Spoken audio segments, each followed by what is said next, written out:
Espíritu de Dios, ayúdame.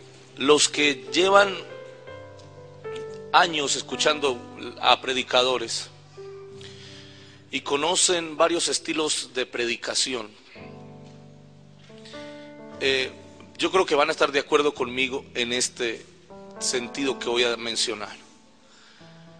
Para los que llevamos tiempo en esto y nos atrevemos a leer algunas cosas, nos damos cuenta por oído y por entendimiento que la predicación actual está salpicada de psicología y de filosofía. En cualquier escenario que se hable si se habla del reino de los cielos, del reino de Dios, de la vida eterna, del juicio venidero, del trono blanco, si se habla del Apocalipsis, si se habla de la historia judía, si se habla de la sapiencia judía, si se habla de los profetas más importantes o menos importantes, si se habla de las dispensaciones, si se habla de la soterología, la escatología, la neumatología, cristología, etc.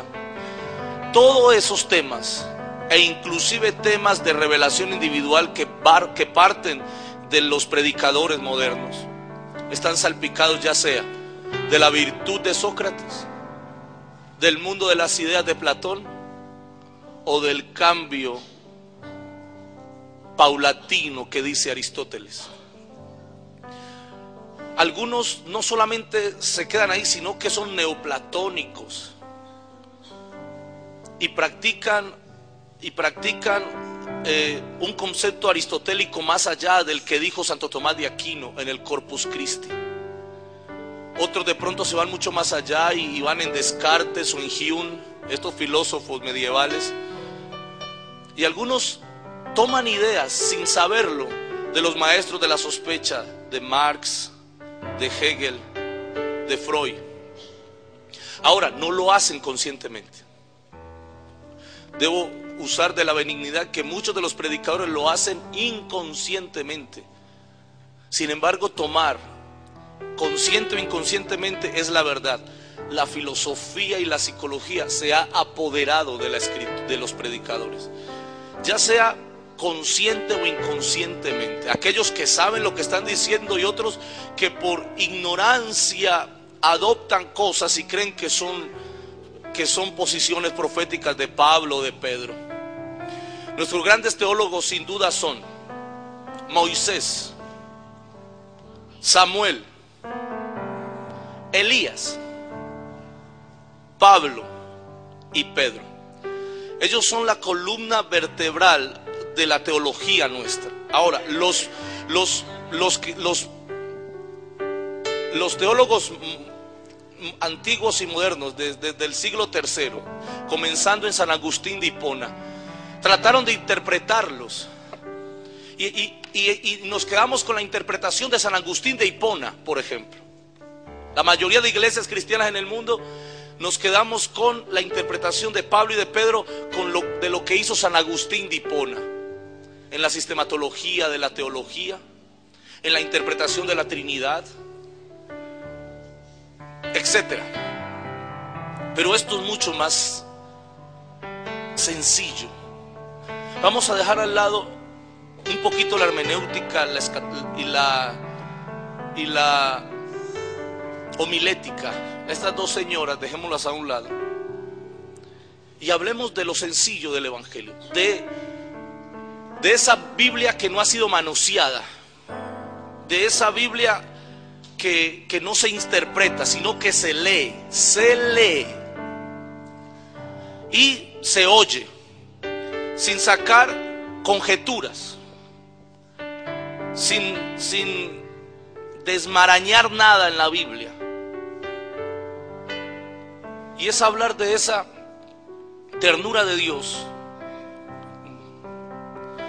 esa ternura de Dios que se refleja en el amor y el cariño de nuestro Dios para con nosotros, donde sacamos algunos textos bíblicos que dicen que Dios nos amó con amor eterno, que somos la niña de sus ojos, en el hueco de su mano nos metió, cosas por el estilo. Eso que dice Primera de Juan capítulo 4 versículo 8, que Dios es amor,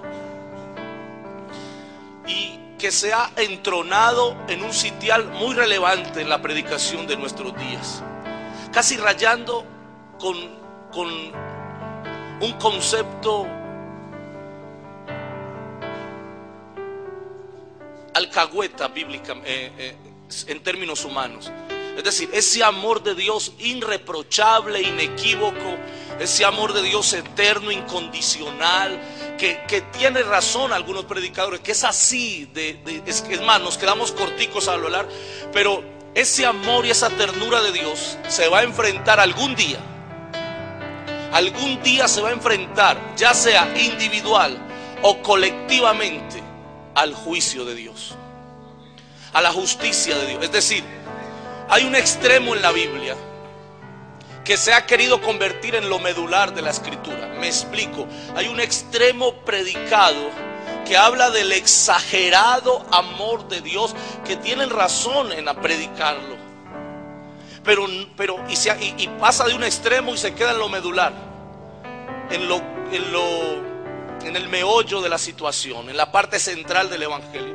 Pero olvidan que a este lado también hay una parte del evangelio, y es un carácter divino, un carácter de Dios, que algún día se va a enfrentar a todo esto, y es la justicia y el juicio de Dios. La justicia y el juicio de Dios se va a enfrentar alguna vez a la ternura de Dios para con nosotros. La Biblia dice en Santiago capítulo 2 versículo 13, porque la misericordia triunfará sobre el juicio. ¿Después de qué? Después de que juzgará sin misericordia aquel que no tiene misericordia, y la misericordia triunfará sobre el juicio. Es decir, que hay una pugna, hay una batalla entre la misericordia y el juicio, y dice la Biblia, y la misericordia triunfará sobre el juicio. Algún día se van a encontrar en tu vida. Aquí es donde yo empiezo. Algún día el juicio de Dios se va a enfrentar a tu miserable estilo de vida. Algún día el juicio de Dios, la justicia de Dios, que es por la fe y que es por el trono divino, el trono de Dios que está firme y permanece para siempre.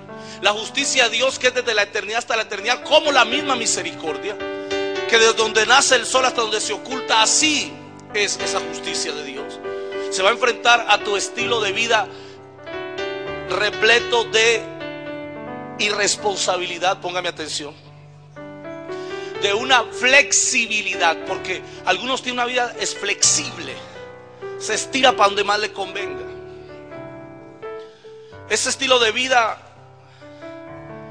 que se adecua a diferentes situaciones, que no es perfecto delante de Dios. Me explico, no tiene una palabra clara que le cumpla a Dios. La mayoría de ustedes y de los cristianos evangélicos del mundo, quizás hasta yo metido ahí, decimos hoy una cosa y mañana decimos otra. No hay una consistencia entre lo que yo soy con Dios. En otras palabras, la mayoría de personas son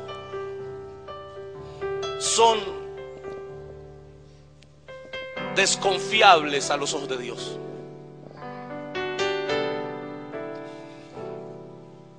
Y eso se refleja en lo que la gente tiene como valores. Escúchenme bien.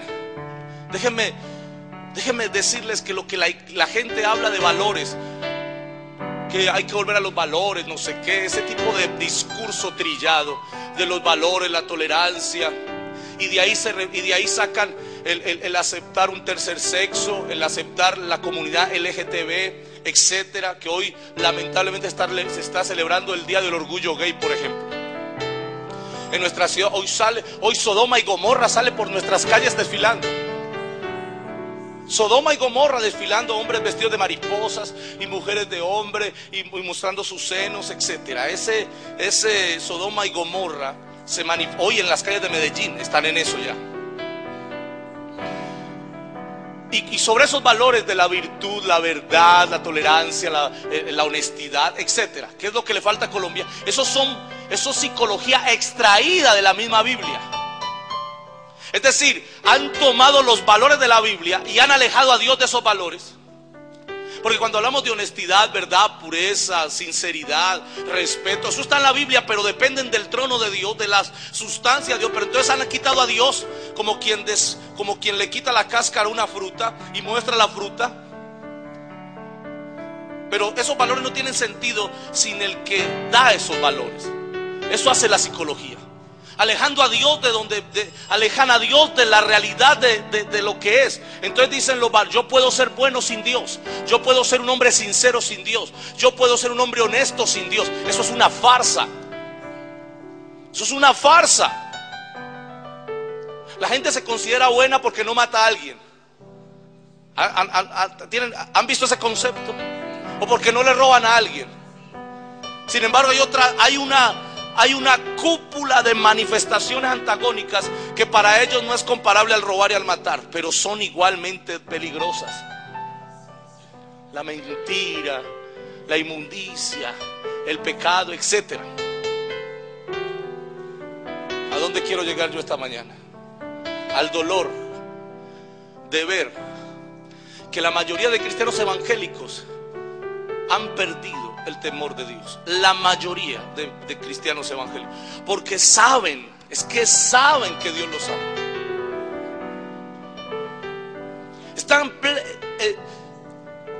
Bendito sea Dios que los predicadores nos encargamos de meterle a la gente, gloria a Dios, que Dios los ama con amor eterno. Y por eso cuán difícil es meterle en la mente otra verdad: que Dios puede cambiar y revertir ese amor por juicio. Es decir, cuán difícil es para el predicador volver a meter la llave en el cerebro de alguien y meterle que Dios puede aborrecer y abominar cosas que ustedes hacen y que hacemos. Y ahí, ¿cómo se refleja? En el servicio a Dios. Se refleja en el compromiso. Es mejor cuadrar con Dios. Cuadremos con Dios. Él me perdona, Él me limpia, Él me restaura, que es verdad. Y no le pongamos la cara al varón de Dios, que Él me juzga, Él me condena y Él me señala. Me estás juzgando a priori, me estás prejuzgando. ¿Tú crees que yo no voy a usar del don de Dios y te voy a restaurar y te voy a enseñar qué hay que hacer? Es porque nos hemos habituado ya a que no vemos el juicio de Dios. Estamos acostumbrados a ver pura gracia y misericordia y amor en medio de nuestros errores, errores que supuran esa cosa fea que sale de nuestras heridas.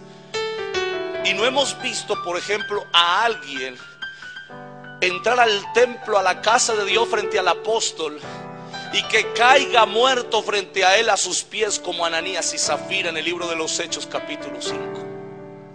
Vemos que todo el mundo entra al templo y grita y salta, pero no hemos visto a que saquen a Ananías y a Zafira de la puerta de los pies por delante. Y entonces algunos de ustedes, como me tocó escuchar a mí un profesor de teología decir que Dios no castiga, así como se lo estoy diciendo.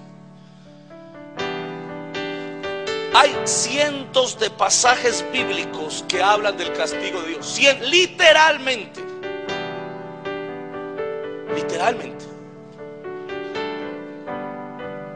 Y cuando el amor que tú crees que Dios te tiene, que es cierto, se va a enfrentar al juicio de Dios, cuando te va a salir por un camino el juicio de Dios y te va a decir: alto, estoy cansado de tu estilo de vida, estoy fastidiado de cómo tú manejas tu vida, basta ya, juegas conmigo, no me sirves como es, no sabes sino jactarte de los beneficios de Dios, pero no hay un sacrificio. Déjeme explicarle cuál fue el diseño de Dios en la Biblia, que dice la Biblia en Éxodo 26, si no estoy mal, acerca del tabernáculo, por ejemplo. Para los que han leído un poquito la Biblia, el tabernáculo era una tienda.